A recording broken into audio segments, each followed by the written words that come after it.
So before we start our second panel, I would like to introduce another extraordinary guest today, famous Polish actor, Olgierd Łukaszewicz. Olgierd Łukaszewicz is the honorary guest of Charity Gala, Tomorrow is Never Promised. The gala will be tonight. The gala will be tonight at 7 p.m. and it will go till 11 p.m. at the Society for Arts, 1112 North Milwaukee. If you don't know about this event, please join us. Join us. We really rely on you and we hope we'll meet at the evening. Niestety ja tylko w języku rodzimym.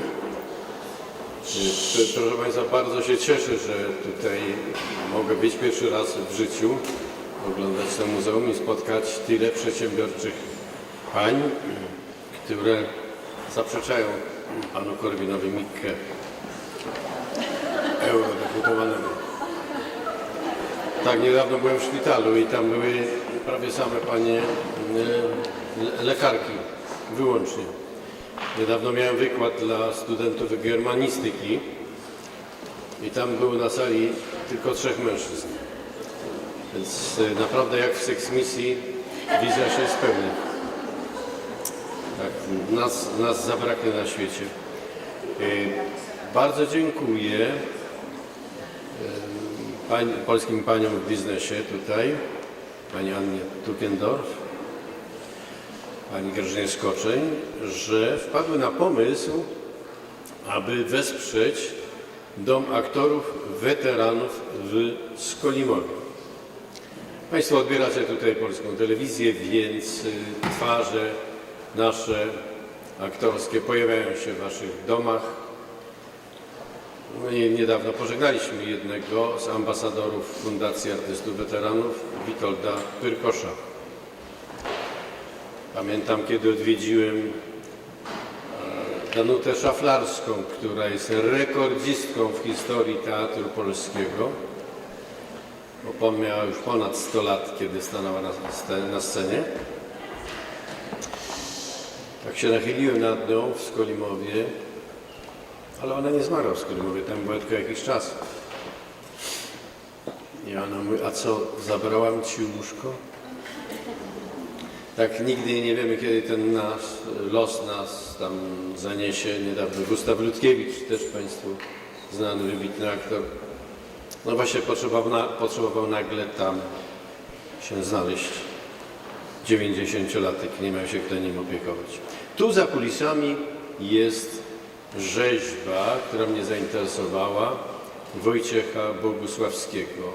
Ten dom w Skolimowie nosi jego imię, Wojciecha Bogusławskiego.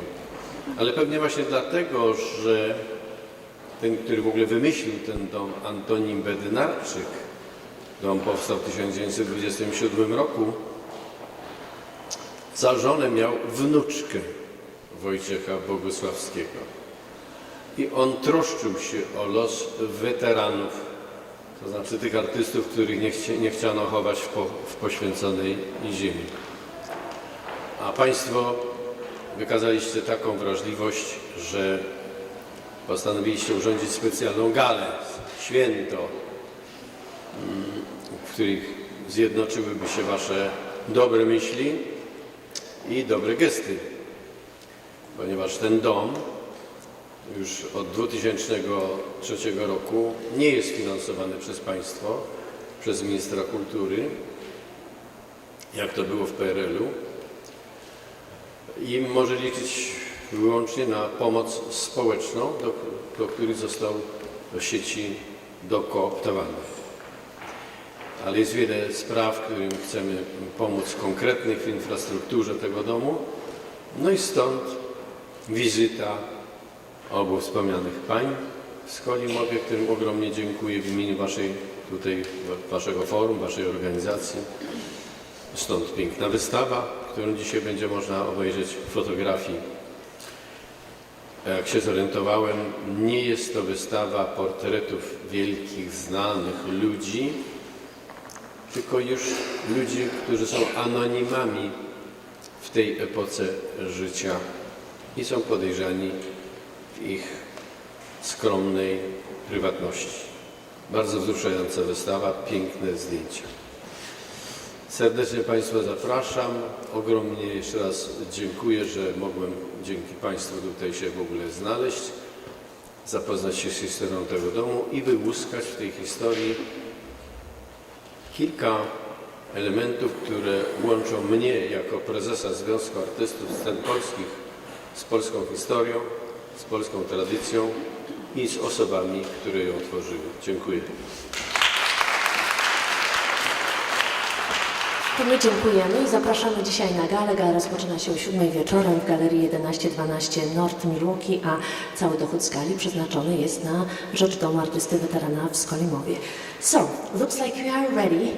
We have our two wonderful panelists, Dr. Dorothy Anashinsky, and I will introduce her in a minute, and Jenny Milkowski, and our moderators Anna Tupiender-Wilhite, who is also a president of Polish Women in Business.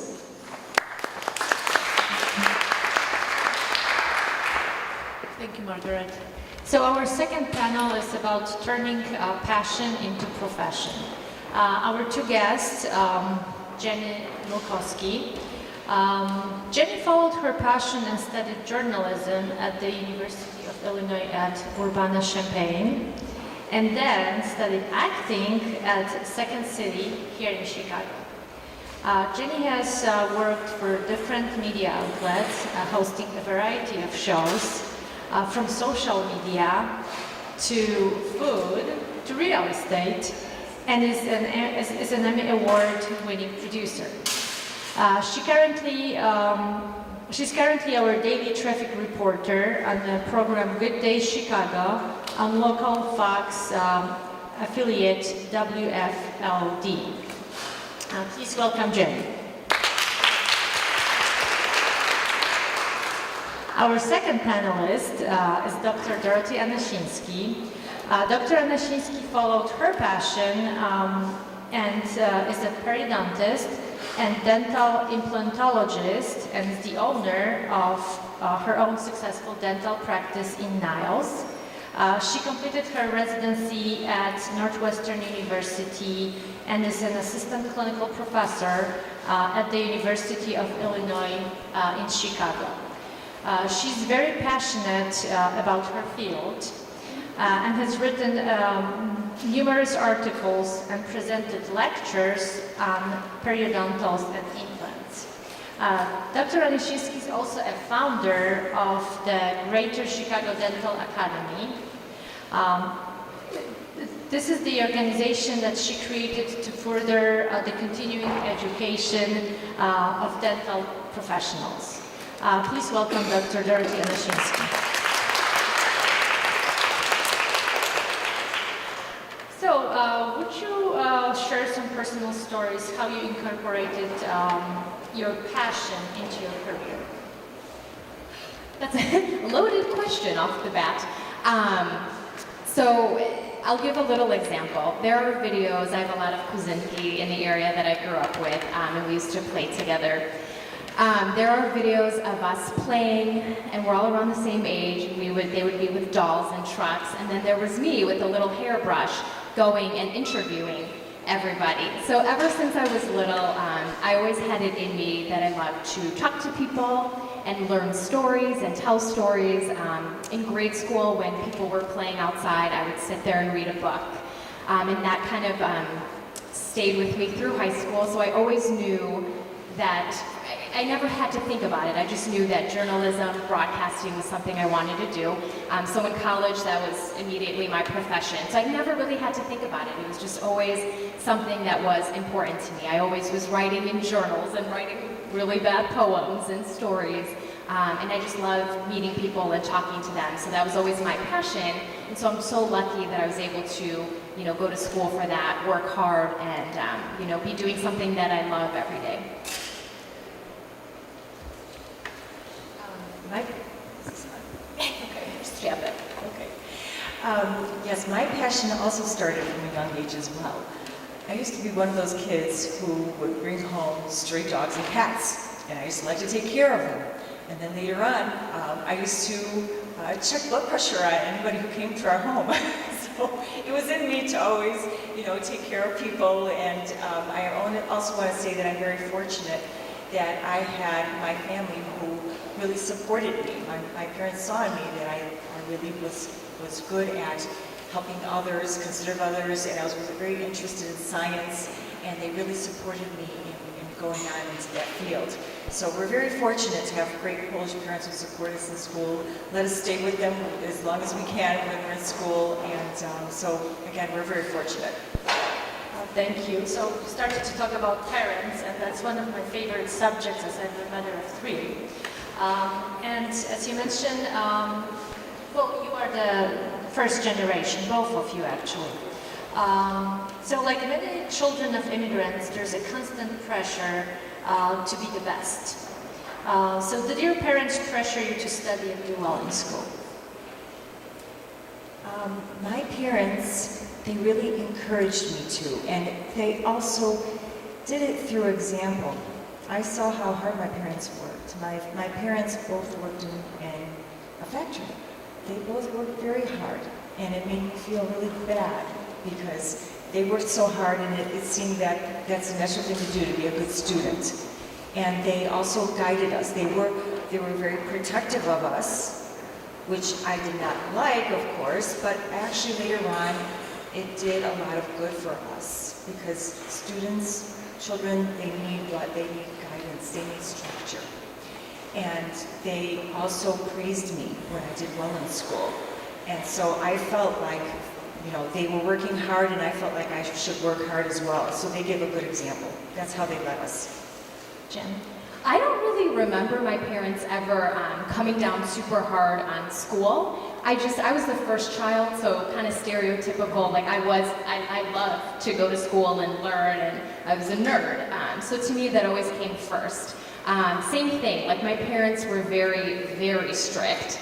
So I wasn't allowed to, this was the big thing that really bothered me. I was young, and I remember asking, there was a new girl at school when I was in 7th grade. Can I go sleep over at her house? All the girls are going there. Yeah, I don't know her. Well, how are you going to get to know her if I can't go sleep there? So I was never allowed to go to sleepover. So little things like that, I think, growing up first generation, really bothered me and made me feel different.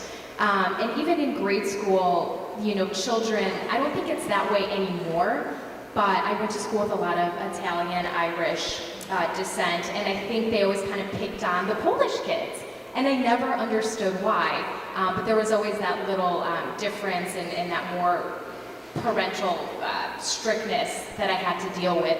But my grades, that was always very important to me. So even if sometimes I would, stay out all night when I wasn't supposed to and got in trouble, a lot of trouble,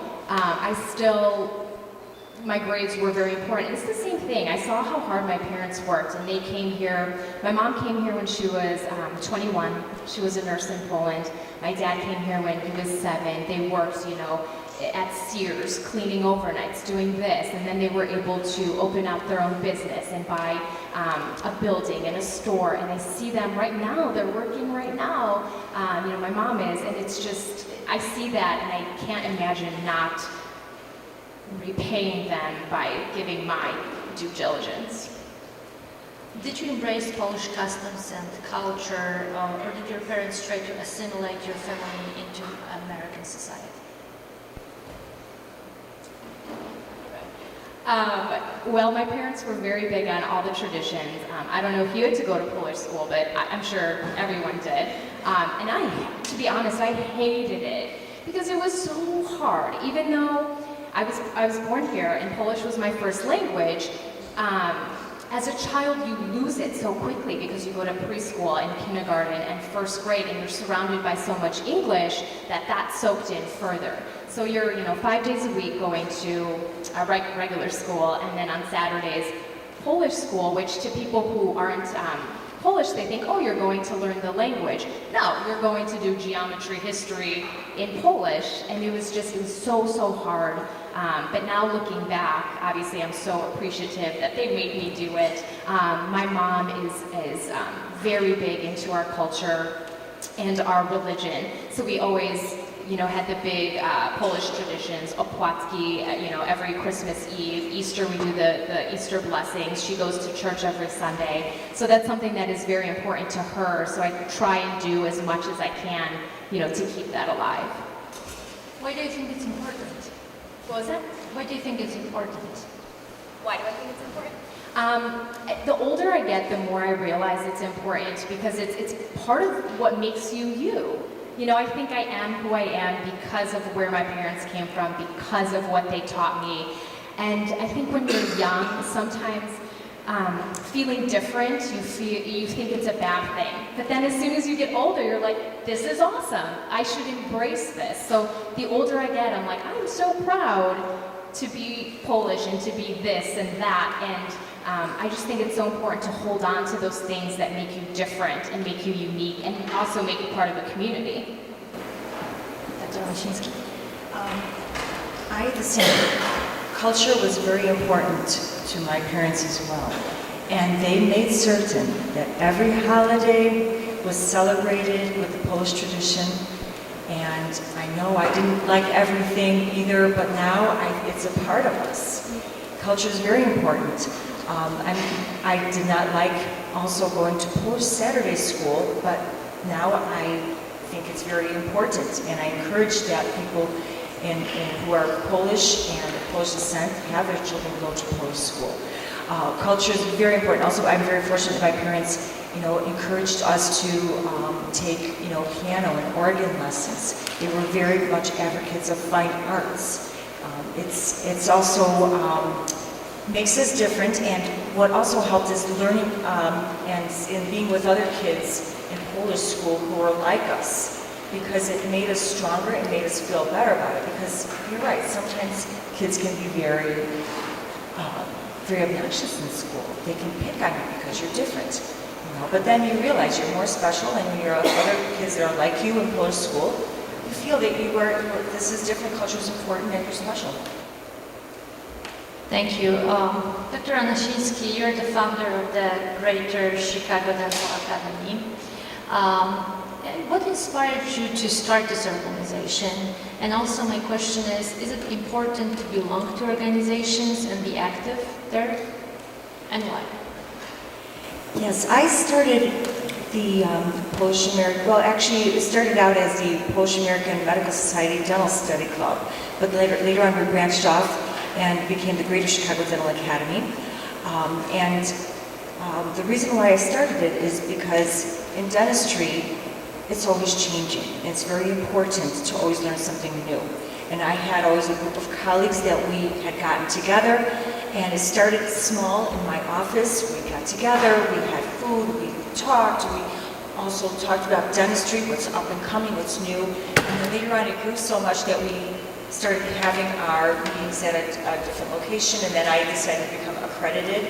And as soon as you knew it, it's an organization. And it's a good thing because we always need to network. You learn from each other. Just like they say, if you want to be with somebody, or be like somebody, you have to be with them. And you learn from each other. It just rubs off on you in many different ways. And it also helps to support you because there's ups and downs in business life and personal life. And when you're with people like you who go through the same thing, it empowers you. So it's for a learning experience and also satisfaction. You like your field more when you do that as well. Any organizations? So I have not started any organizations, but my big thing outside of work is do animal activism. So I'm a big supporter of Paws Chicago, so I do as much as I can with them. I don't know if you guys are familiar. I adopted 2 cats through them. I'm a cat lady, but I have a boyfriend, so it works out. I mean, No, he loves them. He's the reason I got him. So the stereotype is not true. So I just am really big on animal adoption. So I do as much as I can. And when I got my job with the TV station, I wanted to be associated with a certain charity that means a lot to me. So I kind of approached them. They approached me, and so I've been helping them with events and raise money and doing as much as I can. And I think it's important in any job, in any leadership role or any role where you have any amount of public input, impression on other people, to be part of something that's giving back. So that's my big thing. Thank you. What is your day-to-day routine like? I've heard really crazy stories. All right, so I have a really crazy schedule. I'm up at 1:30 in the morning. I usually press snooze for a little bit, let's be honest. But yeah, so I'm up at 1:30. I have to wake up, shower, I cook my dinner at like 2 a.m., pack my lunch. I have to put on makeup, a dress, do my own hair. We don't have like makeup or hair. We buy our own clothes. It's very not glamorous. And I walk into work at about 3:30. We're live at 4 a.m. I don't know why, because who's watching? Do you watch at 4 a.m.? No. So we're live at 4 a.m. until 10 a.m. You know, I'm on every couple minutes doing traffic, doing some other, fun segments. I'm on Facebook and social media a lot because that's very important to our job as well.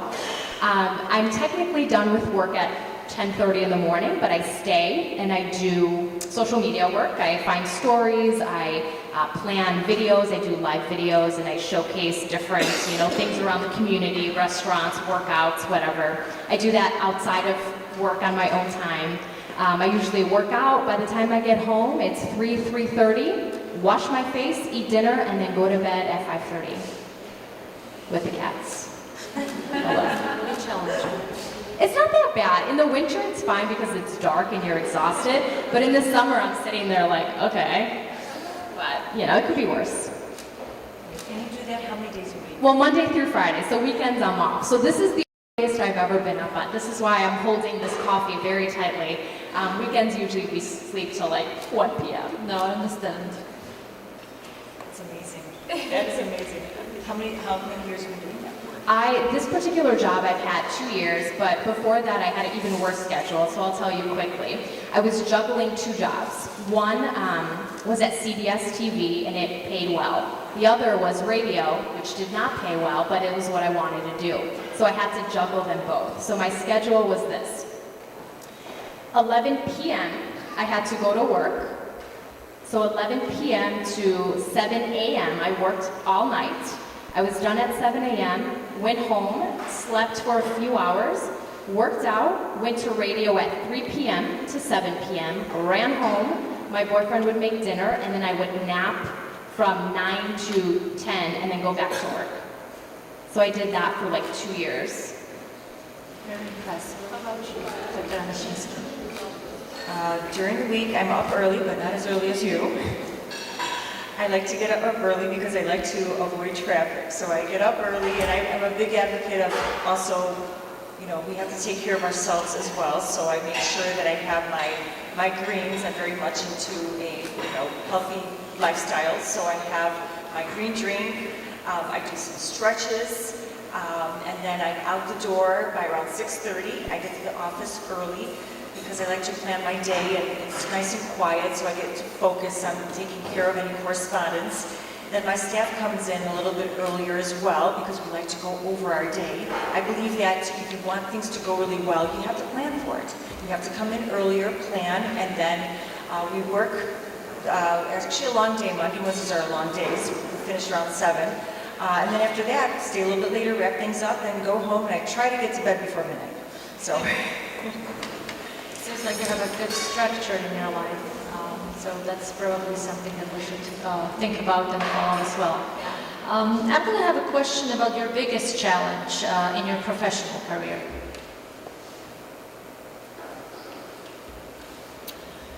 The first thing that comes to mind, so I went to school for broadcasting, and my first job was in Rhinelander, Wisconsin. Does anyone know where that is? You do? It's way up north near the UP of Michigan. A lot of people from Illinois vacation there, and that's actually where I learned what a fib is. Does anyone know what that is? Yeah. It's like they don't like Illinois people, so just you can put those letters together. So I worked there for a year. I was a reporter at the NBC station, and I did weather. For family reasons, I needed to come back home to Chicago. Working in TV in Chicago is impossible as your second job. I mean, it rarely happens, and I wasn't ready. I was horrible. So coming back, I couldn't get the job that I wanted, reporting or on camera. I was lucky enough to get behind the scenes jobs. So for years and years, I worked as a producer, a writer, an editor. I did everything. I worked at WGN, CBS, Jerry Springer. And the whole time I was doing these jobs on the side, I was trying to do what I loved, being on camera. So I was trying to network with people and find shows that I can do online or anywhere that would help me build up where I left off at my other job, because it totally messed up my track. You're supposed to go from one market to another market to a bigger one, and my whole life just kind of got messed up. And it was hard, and I got married during that time, and it impacted my marriage because I wasn't happy with my career, and his was flourishing, and we ultimately got divorced, and that was super hard. So that was the hardest thing, just is, you know, keeping my eyes on the prize and working to get there. And ultimately I did, you know, I'm doing what I want to do, but everything just got sidetracked, and so I really had to work extra hard, and it wasn't easy because it felt like everything was falling apart. I hope that made sense. That was, yeah. I agree. You know, getting started many times in your career is a big challenge. When I finished my residency, I joined a big group of periodontists that were in downtown and in Skokie. And it went okay, but it just wasn't my philosophy, and I decided I wanted to branch off onto my own. And in the meantime, I was working in different offices, and I also was building out an office. And the challenge is that things can change. What should have taken 3 months to build out, for example, took a whole year.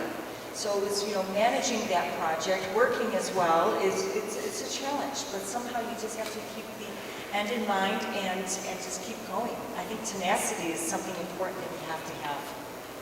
So what would be your advice for young entrepreneurs? Be ready for the challenge. I mean, have your eye on what you want to do. Do dream big. When I was a kid, I was more of an introvert. I used to dream a lot. But later on, you know, you also go forward. It's important to have mentors, people who give you good advice.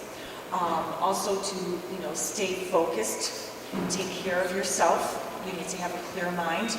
And also keep in mind too that you also have to have a plan B. Always have a plan A and plan B. Just like Sheryl Sandberg said from baseball. She's gone through ups and downs. You have to always, you know, keep in mind what you want to do. And also be ready for any changes, and keep going and be tenacious about it, because it doesn't just come and you have to work at it. I don't have a plan B. I don't. Maybe I should think about that. So for me, the advice that I would give, so along the way, I heard a lot of no's. I tried to, you know, get this job or that job or move up or take on more responsibility, and people would tell me no. And that is hard to hear, because you question yourself, like, am I not good enough? Maybe I shouldn't be in this field. Maybe I'm not talented. But along the way, I started thinking, they're wrong. That no, I don't care. I'm going to find someone who says yes. So I started to learn that you have to believe in yourself and your own talents and your own self-worth. If someone says no to you, that's fine. They are not a good fit for you. You will find someone who says yes. And I just kept going, and I think that works, because in many careers, and I compare broadcasting to acting, a lot of actors, you think, oh, they blew up. No, they have just been working and working and working, and they never gave up. There are people who quit broadcasting because it is so hard, because of the hours, and you don't see your family sometimes. So they give up and move on to something else. But the people that succeed, they just keep going.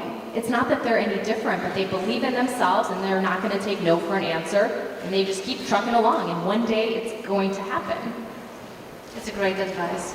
I want to add to just like what you went through. You know, failure doesn't mean that it's the end of the world. You have to know that failure is a part of success. It happened for a reason.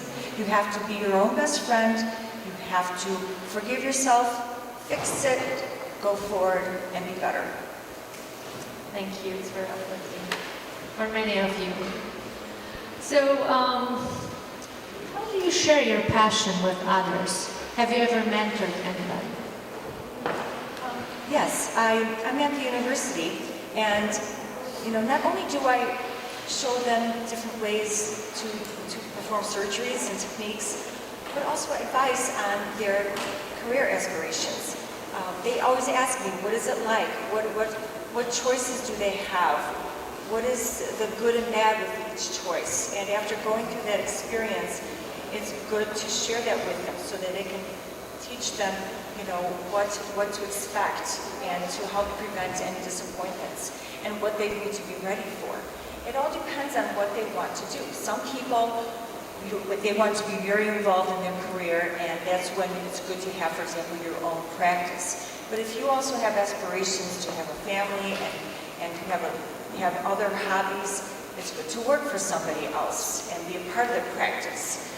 So it's good to mentor and give advice to people as far as what to expect. So, going back to what I said, hearing no a lot, I would ask for help when I was trying to work my way up, and I did hear a lot of no's and people just ignored me.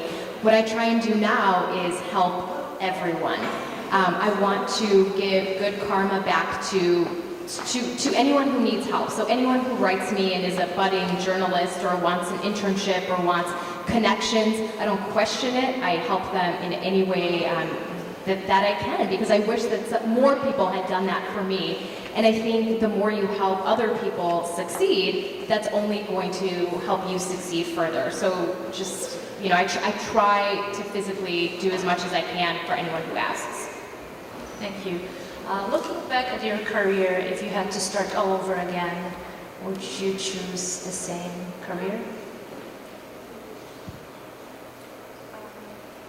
Looking back, I probably would choose my career because it is satisfying in the sense that I'm doing what I like to do. I always like to create with my hands. I always like science. What I love about my field is that it's really neat what's going on. It's almost like sci-fi. For example, the ability to be able to grow bone where people lost bone. That's neat.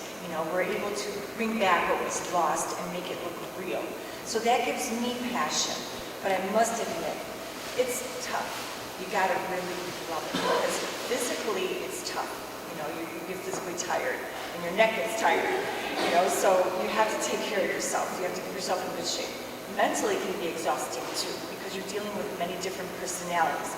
But all in all, when you sum it all up at the end, you feel good. And what makes me feel good is when I see people, when they come in for their regular cleanings after we've done like implants and so on, they give me a hug. And that makes me feel good because they're very happy. I changed their life. It made them more talkative and happy and healthier. So, again, to sum it all up, life isn't easy. It's like a roller coaster ride, but all in all, when you're doing good, then it makes you feel good inside, and that makes you keep going. I love my job. The thing I love about it is making people laugh or smile, which I'm lucky I can do that. If I was which I don't want to be like a news anchor delivering stories about murder, I can't do that every day. So I appreciate my job for the ability to bring, a little fun to it. If I wasn't doing this though, there was another passion that I have, and when things were hard for me in this career, I did consider going back to get my master's in forensic psychology. I've always had this weird fascination with serial killers and murderers. I would love to get inside their brain. I know, you're scared, right? All the books I read were true crime. My husband thought I was going to kill him. I didn't. He's still breathing today. So I would have, maybe in another life, I would love to be a forensic psychologist. I think it's fascinating, to study the brain and why people do what they do. Children, how would you involve in their education? Would you like them to do what you're doing, or would you rather be a doctor or a lawyer? You go first.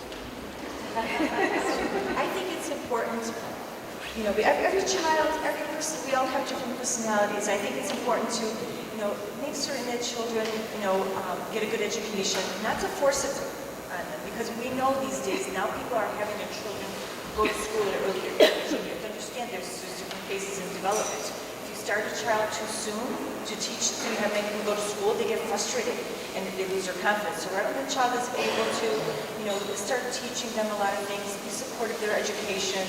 When you see that they have certain interests in something, then to support them. But as they get older, possibly, take them to work with you, just like our treasurer did today. Have them exposed to what they're interested in, and that helps them to see if they really want to do what they were thinking about doing. I, for example, when I was a child, I was bringing home stray cats and dogs, and I at first wanted to be an animal doctor. But then I realized animals can be kind of afraid and cautious. So I figured there's a different way, plan B of, helping others and satisfying my need and interest in medicine. And I decided to stick with people. So yes, but what's really good is that then I got myself involved. My mother and my cousin, they got me to work into it in a dental office. And when you're in an environment like that, it makes you see what it's like, and also makes you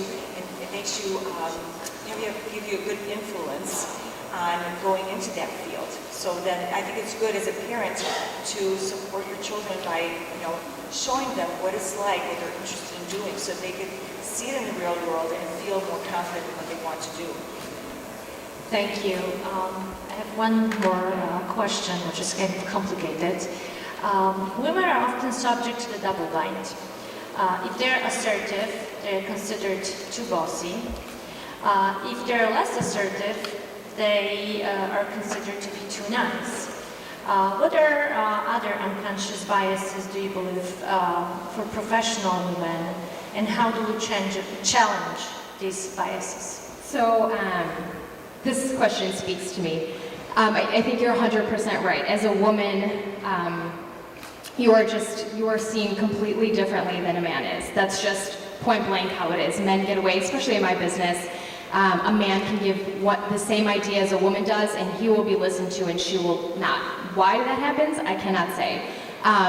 So I do agree, if a woman is assertive and speaks her mind, she's just, I think, seen as a problem sometimes. And I think with me personally, what happens in my business and has caused, not a problem for me, but has caused talks is, I just am myself. I have a different personality, I think, or sense of humor, and I like to make people smile, and I don't lie, and I don't sugarcoat things, and I tell fun stories from my life, and sometimes certain people in the business will look at me like, so, what did she say? I remember telling a story about my parents, I was talking about it on the air. Oh, are you guys blessing your sausage today?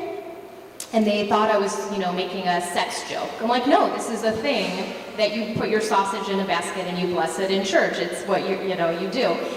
So they look at me funny, and I think sometimes they don't understand. And so I think women who are assertive and have a personality and a sense of humor have a tougher time because certain people want them to be a little pageant queen and answer the questions that they're supposed to and act a certain way, and I'm not okay with that. I'm not, and I try and break the mold, but I think sometimes it's hard because if your boss is it can be harder, I'll say that. You have to break some barriers to be seen professionally, but also as an authentic human. Thank you. I agree. I've experienced that as well. And it is a problem, especially when you are, leading a group of people.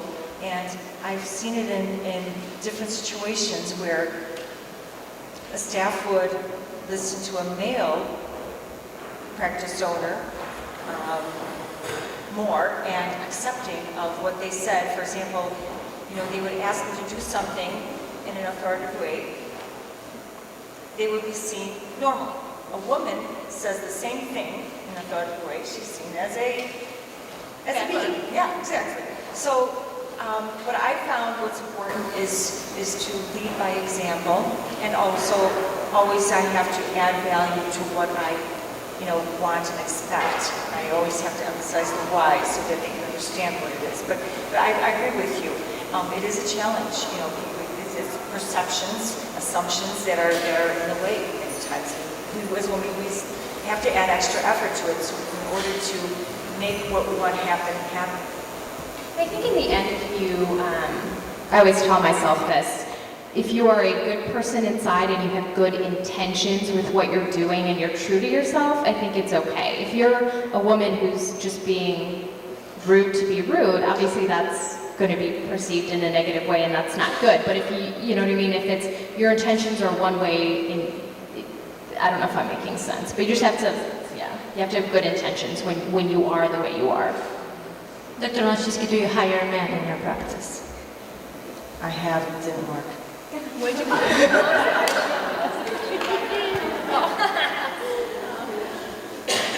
I did, and my staff actually fired him. Ouch. Very interesting. Why do you think so? I mean, I had the intention, I was looking at qualifications, and what happened was that he was asking other people to do his work, and that was not okay with them, and one day 3 of them said, we don't want you to do this anymore, unfortunately. I'm not trying to BS, but I'm just sharing with you what happened, and it happens. In my field, it seems like there's more and more women in that field, and I think that it's happening because, women are perceived as more caring, women are they communicate better. That's what makes them better as practitioners, I believe. They are better listeners and communicators. When you are a better listener, you are a better diagnostician. You can figure out what the problem is more by listening to a person. So communication is where it's all at. So, I mean, it's happened, but we have pretty much mostly women practice. We do have actually one doctor in our practice, and it's working out great. He's a great communicator. But yeah, we've had all different types of situations. So. Thank you. And how do you balance your professional and personal life?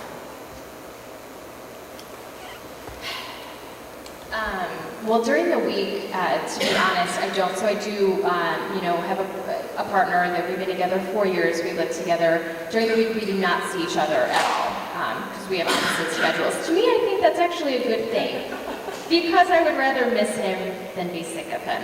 And I think it's great to have your own life because then when Saturday comes around and Sunday, I've missed him. I have so much to tell him about what I've done and same for him. And we're able to, I think it's so important to be yourself, have your own identity, have your own life, your own career, or if you're a mother, that's a career. But have your own identity that you can share with someone else. So during the week, it is really for me all about work, but then I have time to myself. And my cat children, and then on the weekends it's he and I see my family as much as possible, my mom and dad and sister. So for me, I think it's a good balance. Because I also, I need a little distance from Mamusha too, because you know how that goes. Yes, I agree. Balance, it can be a challenge. It can be. But I think you have to prioritize, and on the weekends, I usually see, my family. I have 2 wonderful nephews, brother, mother, and my boyfriend, he lives in Canada and in Chicago. So what's nice about that is that whenever he leaves, I get to catch up on my work, But when he comes in town, we always have something to talk about because it all just gathers up. So yeah, the balance can be a challenge, but we have to prioritize. Thank you, and now we're going to take questions from the audience.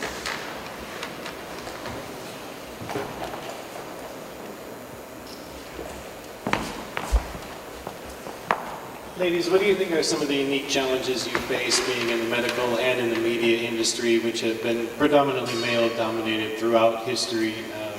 Can you speak to any unique challenges that you have overcome being in these fields? The question is what kind of challenges we've overcome through being in a historically male-dominated industry.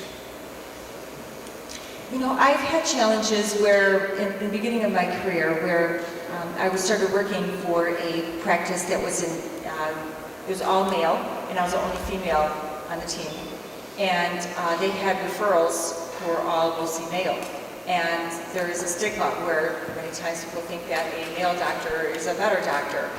There's even some female patients who want to have a male doctor instead of a female doctor.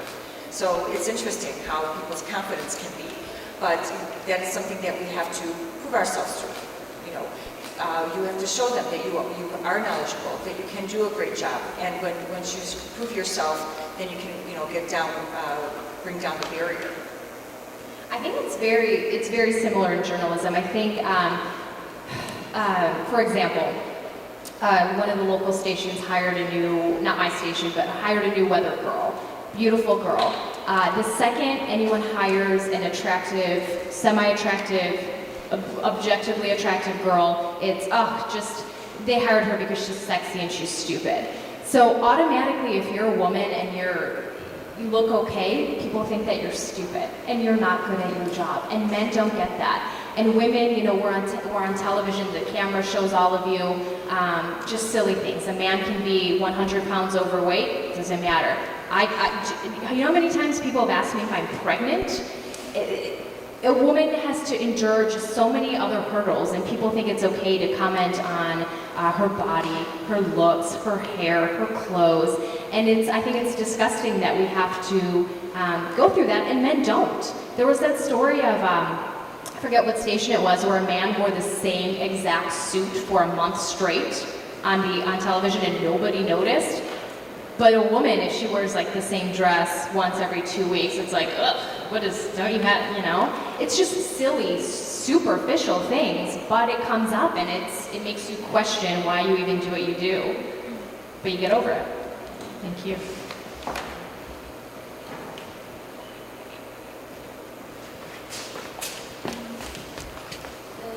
So my question is to both of you, because in order to get where you are, you have to pay some sacrifices. So what was the biggest sacrifice you have to do in order to get where you are and be so successful? I must say time. Time is very valuable to all of us, and I must say we sacrificed a lot of time. We have to work on in the evenings, burn the midnight oil, right? We had to work on Sundays sometimes to make things happen.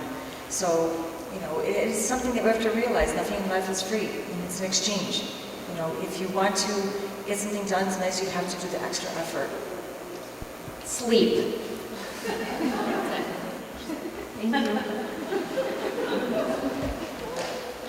So I have a question for both of you. How do you incorporate being Polish, your heritage, into your daily, routine, into your careers? So I noticed, I've worked in Chicago TV for a while, and there are, I think, people of Polish descent that work in television, but they don't really showcase it. I know one reporter who even changed her last name, took off the SKI, and I'm like, that's horrible, why would you do that?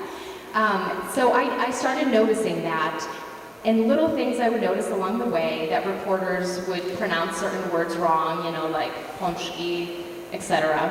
And so I would try and tell them the right way, and it would just make me angry. And my Polish language is far, far from perfect, but I want to educate myself and those around me. So for me, little silly thing that I just started, I do on my Facebook, Polish word of the day. And I'll do one silly little word or very easy phrase.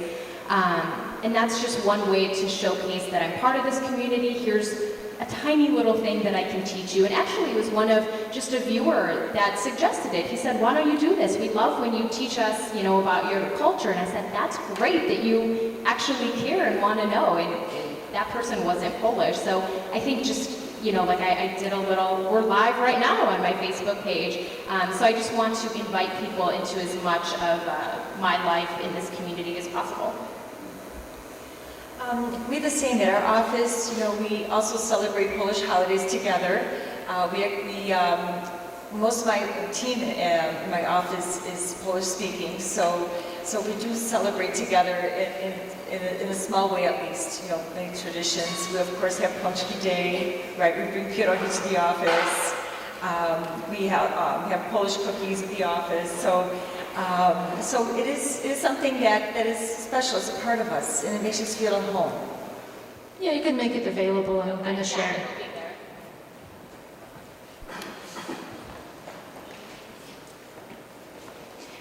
All right, Jen, Dr. Anasiński, thank you very much for sharing your knowledge.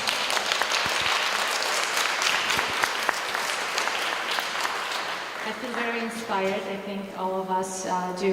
It was very motivational for us, entrepreneurs and professionals. And we hope to see you coming to our events more often. Thank you. Thank you. And to all our speakers today, we have certificates of appreciation that we would like to give it to you. And I want to say thank you for arranging such a wonderful event because it's very meaningful. It's something good to do, to get people together and lift everyone up because life is tough and it's good to hear inspiring people. So I want to say thank you for the organizers for organizing such a wonderful meaningful event. It's very good of you, and you have a lot of heart in this, and it's wonderful because you empower the entire community. Thank you, Dr. Lashinsky.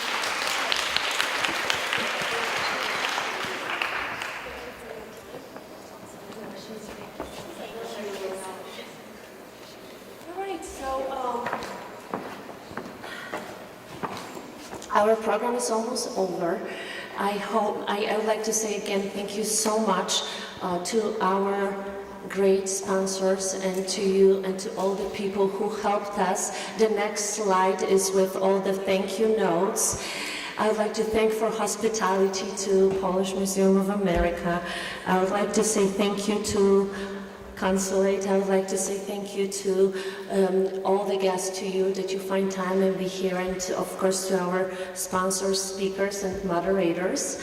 The list of people are here. The one I would like to highlight is Chicago Vibe Photography and Adam Zbroja. Thank you, Adam. And if Małgorzata Kotwys will allow us, we can still stay a few more minutes and socialize more. So thank you. And also network. Thank you.